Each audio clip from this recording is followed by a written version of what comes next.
back to Main Street Insights. My name is Glenn Morano. I own a marketing firm called Southington Digital Solutions, and one of the best parts of my job is hearing the stories of these very, very clever entrepreneurs who start their business. And me starting a couple of businesses myself, I understand the drama, the ups, the downs, the stress that's involved, but then the celebrations and how great that feels. Today we have Robin Cimino. Yes, Robin Cimino. I just want to make sure I don't butcher her name because I'm so bad with that now. She owns Smoke Muddle, which used to be Friends in downtown Southington. So if you remember where the Friends location is, you're gonna find her pretty quickly. And she has now a bar called Smoke Muddle, which is has an amazing staff, And wait till you hear, like, Monday nights are so crazy. You would never think Monday nights would be so cool at a bar. It totally is. You got to check it out. Go there for Monday nights. I'm going to let Robin talk about it in the interview, but definitely check it out. Like, subscribe. Don't forget. Pushes the algorithm. Supports our local entrepreneurs. 1 2 1 2 1 2. All right. You ready? I gotta get myself ready too. I've done like 4 of these already, but I'm still always nervous when I start. Hello everyone, welcome to Main Street Insights. I am here with Robin Cimino from Smoke Muddle. I always kind of get them mixed up every once in a while, but it's Smoke Muddle, and you're located 15 North Liberty Street in Southington. Oh, okay. So it's down near where the factory square and stuff is. Yep. So they can use that factory square parking lot, or I think do you have your own? Yeah, we have our own. We share a parking lot with Groggy Frog too. Oh yeah. Right now I know exactly where you are. I know exactly. Perfect. So welcome to the show. Thank you so much for taking the time out. Yeah, I'm really excited because I like this one specifically because I don't know much about you. I don't know much about Smoke Muddle. I know it used to be called Friends Cafe, which I do remember driving by, but I've never stopped in. So I'm super interested about this place. I'm so surprised I haven't gone. I've gone to so many places in Southington, but not. All right. Let's start. So how did you? So how did it go from Friends to Smoke Muddle? So I was looking for a location, and I hadn't had very much luck. I'm not a millionaire. I didn't have money to just build my own restaurant, and I happened to be looking at a location that was across the street from Friends with a realtor. And that place had been completely gutted out. There was nothing in it. I would have had to start completely from scratch. And the realtor just happened to say that the owner of Friends was retiring that week. And he didn't have anybody to take it over yet. And she asked if I had ever been there. I said, I've never even stepped foot in there. She's like, well, do you just want to go check it out? And I said, sure, why not? What do I have to lose? So I went over there, and I met the owner, and we got to talking, and it just happened to work out from there. So it's like fate. Yeah, it really was, because I was about to give up at that point. Oh my gosh. So that's even more like inspiring, because it's like, wait a minute, you know what? Maybe, well, but then, oh wow. And then so when you looked at it, did it fit everything you needed, or did you have to make? It did not fit everything I needed. My original concept was a restaurant with a bar kind of place, so a little more upscale, not fine dining, but upscale casual dining. Mm-hmm. So I did have to almost completely change my concept that I had in mind. Okay. But I did realize the opportunity with that building and with that location and what it could do for me. Yeah, it is a great location because, I mean, downtown Southington, and plus the restaurants there attract other customers, so it's just perfect for that. Yeah. Tell me what inspired you to start your business? So I have been in the restaurant business since I was 16. It was my first job. I've worked at mostly chains. I started at Friendly's, went to Wooden Tap, Bertucci's, Ruby Tuesdays, and then I finally landed for about 15 years at 99 restaurants. So I kind of really grew up at 99. I worked my way up from a server to all the way to a general manager. And, I was very thankful for that opportunity. However, I really had taken some considerations into the fact that I really didn't want to be in a corporate restaurant anymore. And I wanted to do things that I felt I could do on my own growing up there, but also, I learned a lot from corporate restaurants, but I also had the mindset that some of these things were just so out of touch. Like somebody was telling me what to do from, Nashville, Tennessee, and I'm working in Connecticut, it's just decisions that couldn't be made on the fly, which that has to happen in a restaurant sometimes. So those are things that I definitely wanted to get away from for corporate. And I just felt that I had the experience at this point to go out on my own. And, being 38 years old, I think was the perfect time to branch out on my own. And I think either I was going to do it now or never. Or never. So, Yeah, yeah. you're not the first entrepreneur to say something like that, or like, listen, it's just time. Tell me what your biggest challenges were when you first started. Like, I totally underestimated the amount of money that I would need to don't we all? to We be all. successful. Yeah. So luckily, I mean, the location that I did inherit had a lot of existing things in it that I could already use. Including, plates and silverware and, that kind of stuff, which you don't think would cost a lot of money, but it does add up. So, and, equipment, restaurant equipment, and, a range and a cooler and a freezer and all those things, they're expensive. So I definitely did underestimate the amount that I would need, especially going from a higher volume restaurant like a 99 versus a bar that, you're talking about apples and oranges here. So I definitely struggled with that when I first started. So you spoke about how the money part of things and how expensive it was to start the business. So how did you? And the reason why I ask these questions is so other people can kind of figure out their path in life when they want to start their own business. How did you fund your initial operations? So I actually did take out a loan. I had money saved up, but I also wanted to take out a loan just because I knew that there were going to be unforeseen expenses and there were going to be a lot of things that, were just going to pop up that I wouldn't have even thought of. So I did end up taking out a loan and I do pay that monthly. That's one of my expenses. So, yep. If you were to offer tips for somebody trying to finance their endeavor, their dream, their business, what would you say you kind of had pitfalls during that kind of like fundraising round, or is there something that you can mention that would say, hey, one of the things that I did, and then fill in the blank?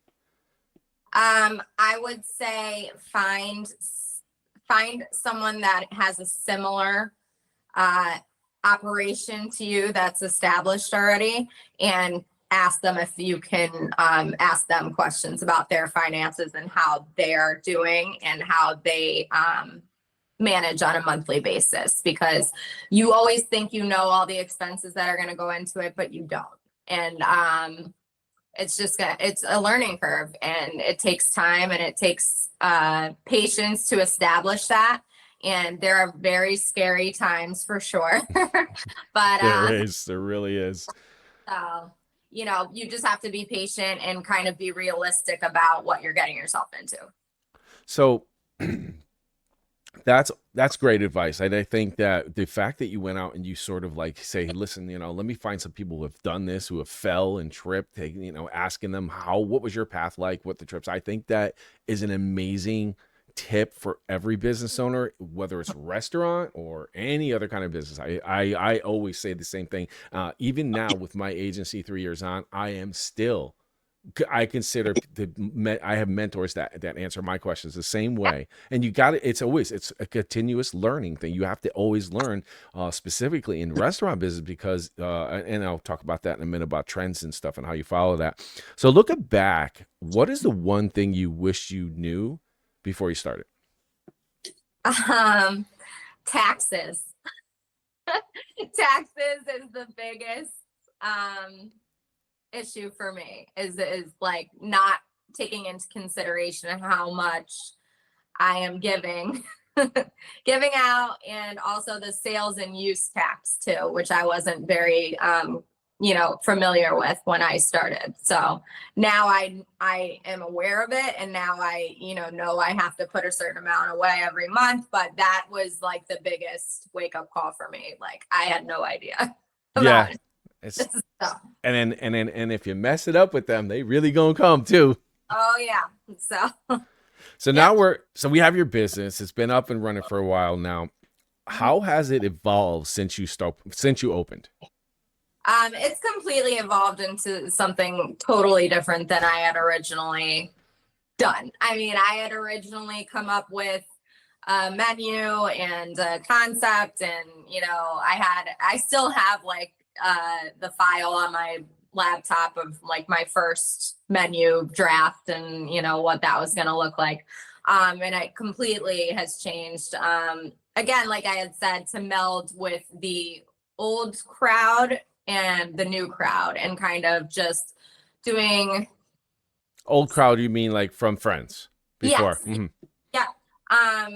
Kind of just swallowing my pride a little bit and seeing what works for that particular location. There was, you can dream all day about what you want to happen and what you want your location to be, and hope it works out.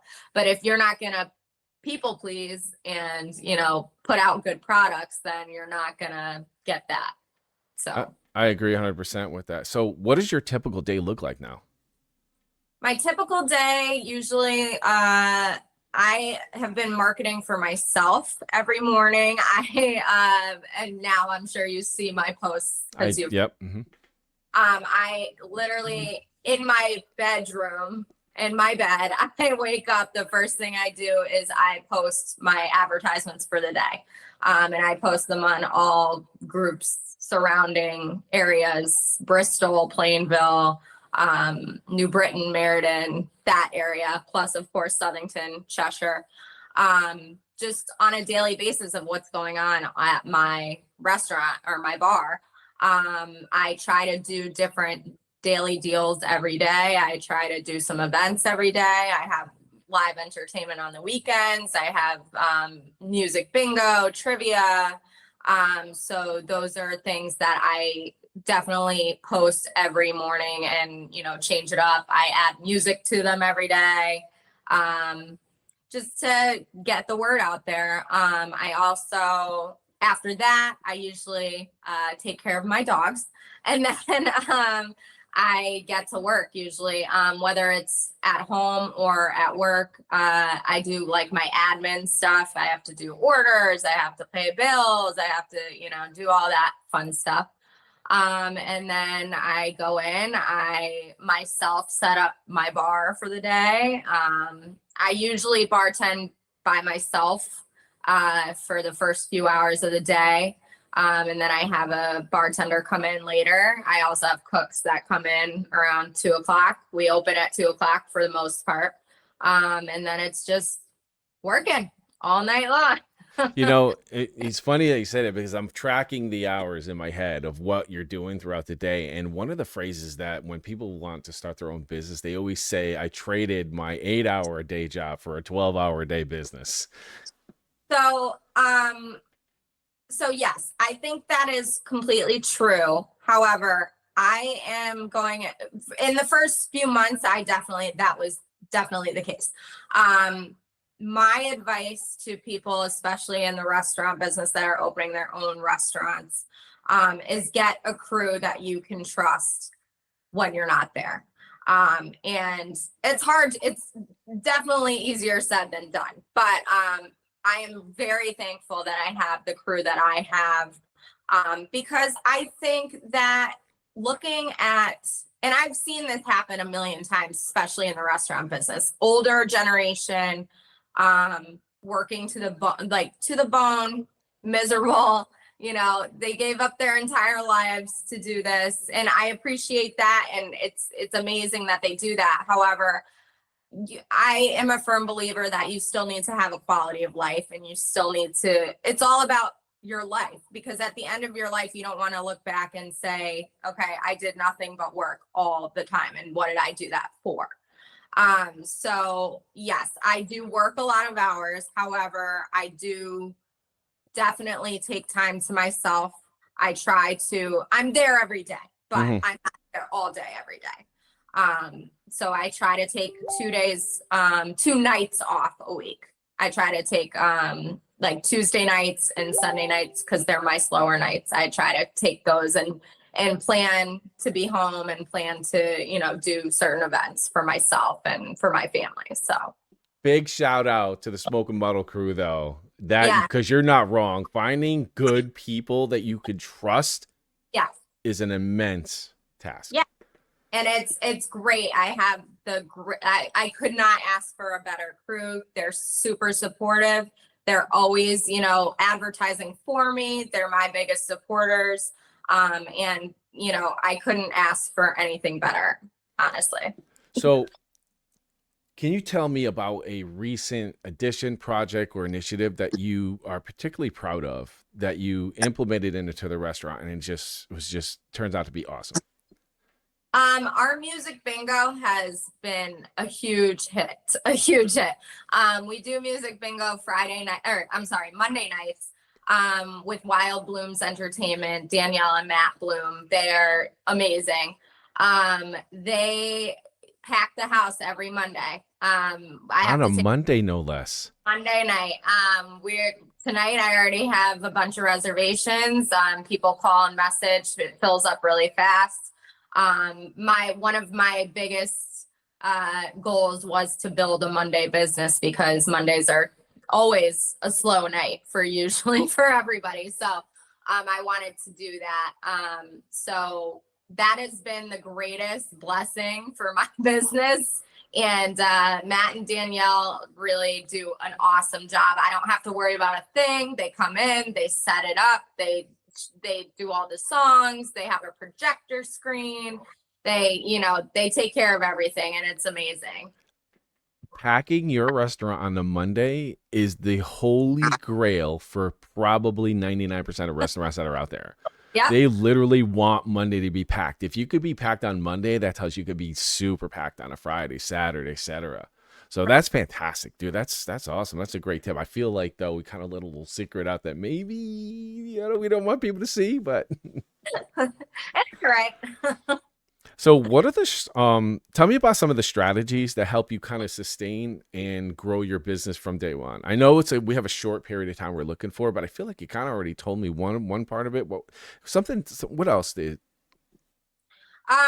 Like I said, just rolling with changes. Don't get stuck in your own mind that this is what it has to be. This is what I wanted it to be, and it's not that.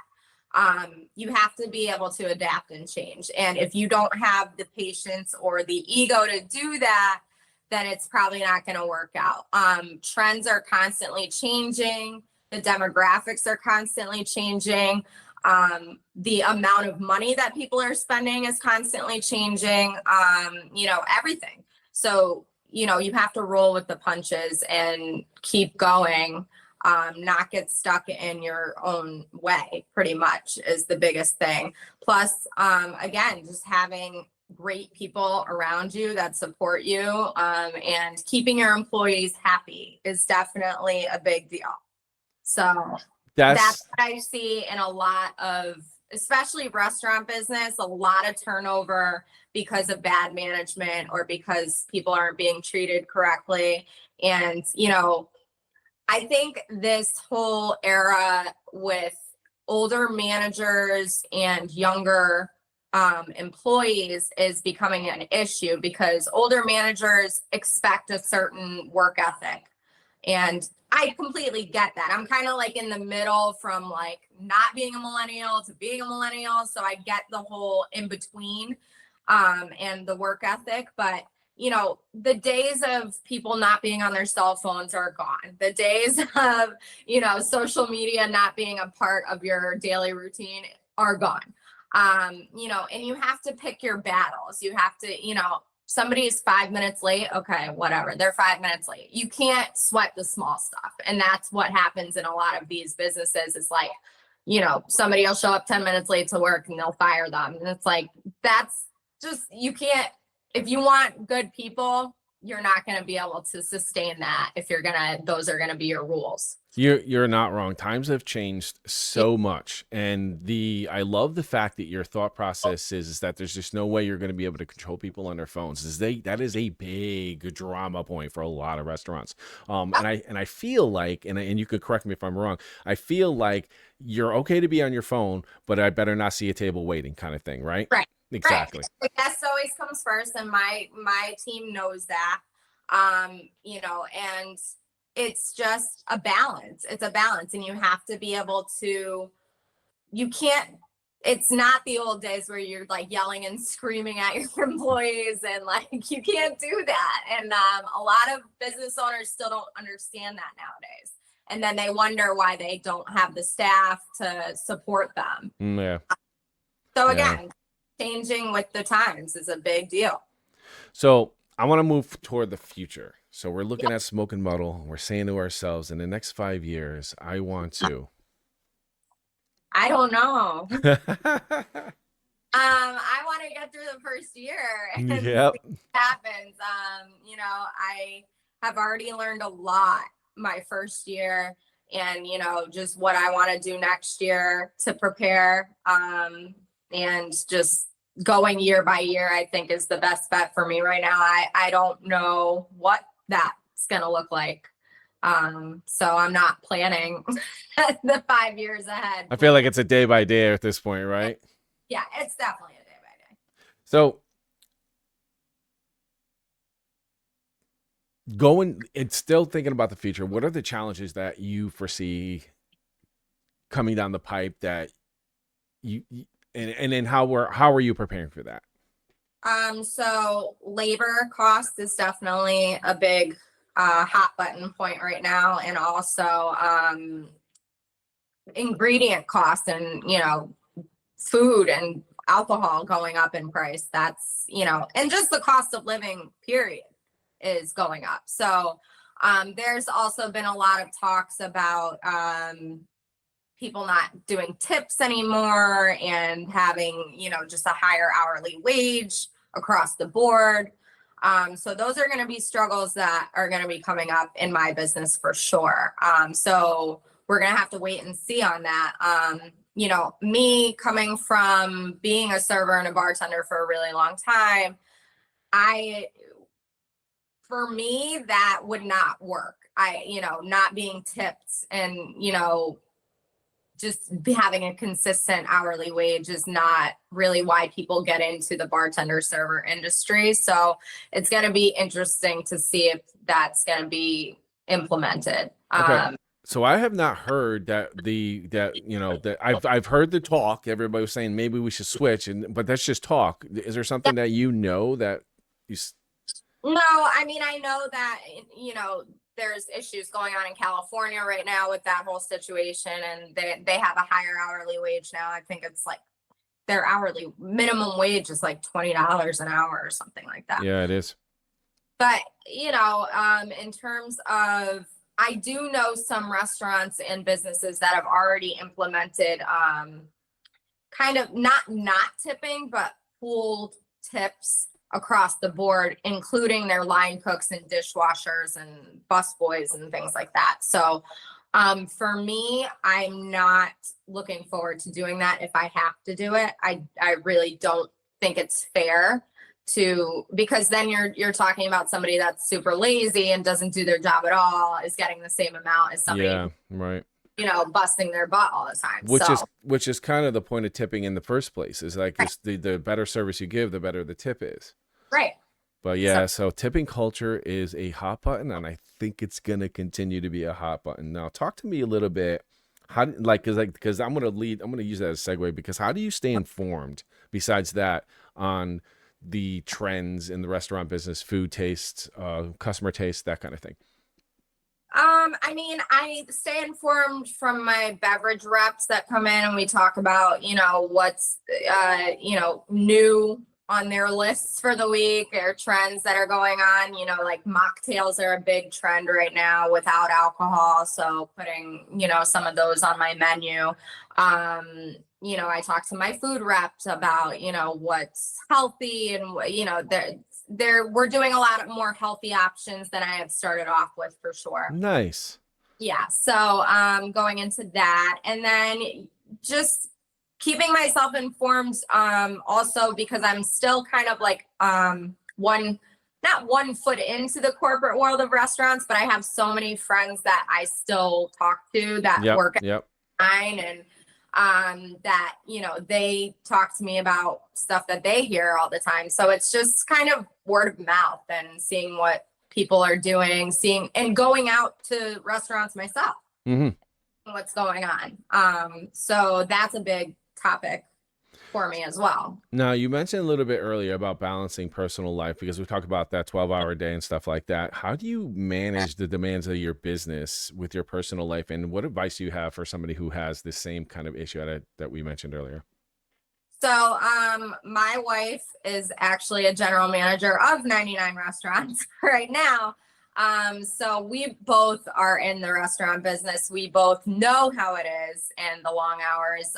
So it's kind of easier for my partner to know that I'm going to be there for a long period of time. But for people that don't have somebody in the same business as them, um, it's definitely a balance, and it's definitely somebody that needs to know up front, a partner that's going to support that and know that you might have those late nights and you might be there for hours and hours and hours, and they need to be understanding of that because the restaurant business is unpredictable. It's not a 9 to 5 Monday through Friday. I'm going to be home and get groceries for the kids, and it's just that's not how it goes.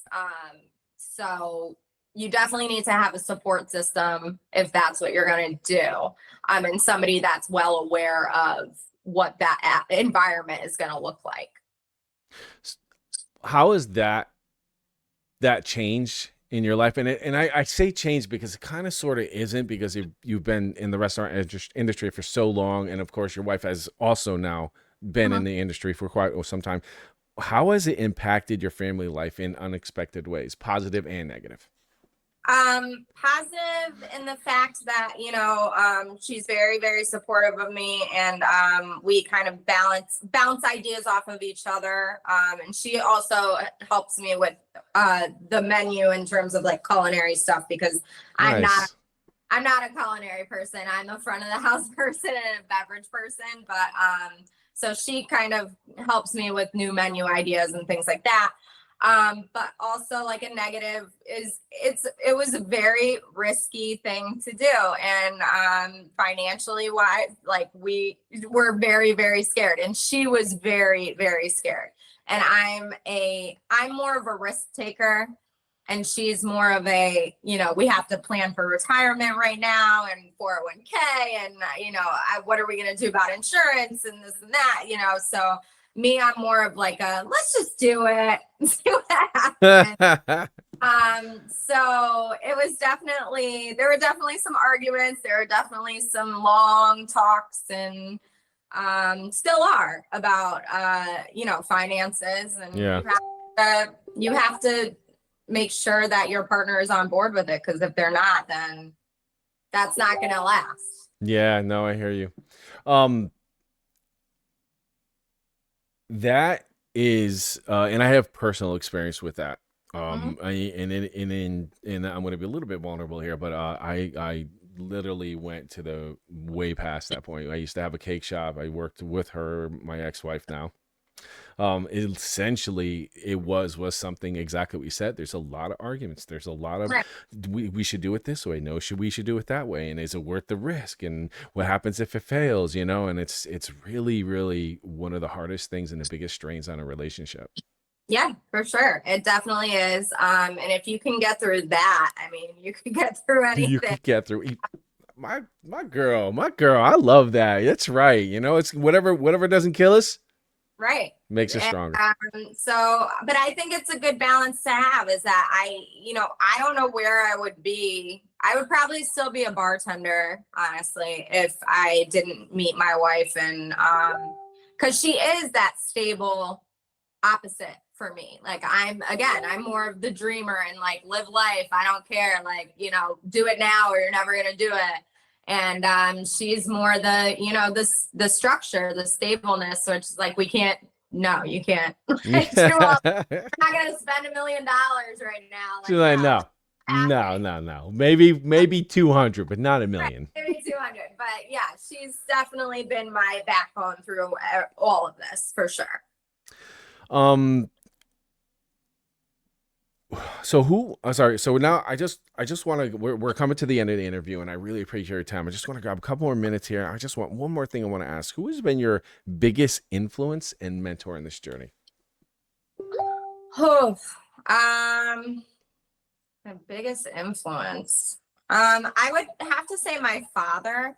My father started his own business also years and years ago. He's an acupuncturist.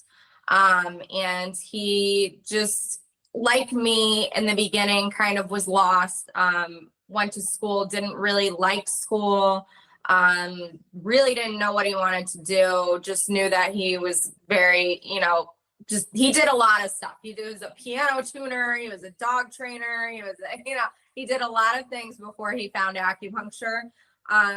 And he really just built his business. He actually moved from New York to Connecticut to build his business because at the time, acupuncture wasn't licensed in New York. So he came to Connecticut, moved us here to really build his own dream, and successfully just started from the ground up, building his business, building his patients, his clientele. And he's just been a sounding board for me for my whole life, basically. And he's very understanding, very supportive. He is a converted Buddhist now, so he's very patient and has a positive outlook on a lot of things. Sometimes kind of irks me that he doesn't ever complain, really. I was just like, wait a minute, are you real? Yeah, I'm just like, I just want to bitch to you for a minute.